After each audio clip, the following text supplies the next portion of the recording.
अजित पवार गटातील गटबाजी आता चव्हाट्यावर आली आहे। विधान परिषदेच्या जागेवरून रुपाली ठोंबरे पाटील आक्रमक झाल्याचं पाहायला मिळालंय। त्यांनी थेट फेसबुक पोस्ट टाकत नाराजी व्यक्त केली आहे। एकाच महिलेला किती पदे देणार असा सवाल त्यांनी रुपाली पाटील चाकणकरांचं नाव घेत केलेला आहे आणि यावर मात्र रुपाली चाकणकरांनी बोलणं टाळलंय। रुपाली पाटील काय म्हणाल्या याबाबत माहिती नाहीये, मात्र यावर पक्ष आपली बाजू मांडेल अशी प्रतिक्रिया चाकणकरांनी दिली आहे।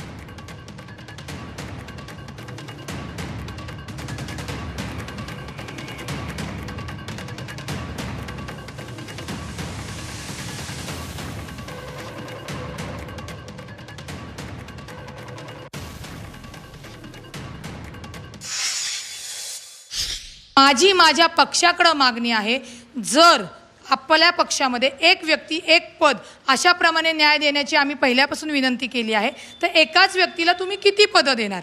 माझी अजितदादांकडे आम्ही मागणी आणि विनंती केलेली आहे। आम्ही प्रांत अध्यक्ष सुनील तटकरे साहेबांकडे मागणी केलेली आहे की एक व्यक्ती एक पदानुसार न्याय करावा आणि इतर महिलांना सुद्धा आपण समान संधी देणं। चाकणकरताईंना विरोध असेल तर त्यांना उलटं विचारा की माझ्याकडेच आयोग असतं किंवा सुरेखाताईंकडे आयोग असतं आणि प्रदेश अध्यक्ष पद असतं, त्यांनी विरोध केला असता का नसता केला? त्या करतातच ना।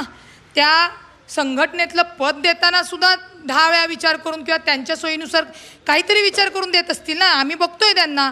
त्याच्यामुळे महिला आयोग हे संविधात्मक पद आहे। एकाच व्यक्तीला किती संविधात्मक पद तुम्ही देणार आहात?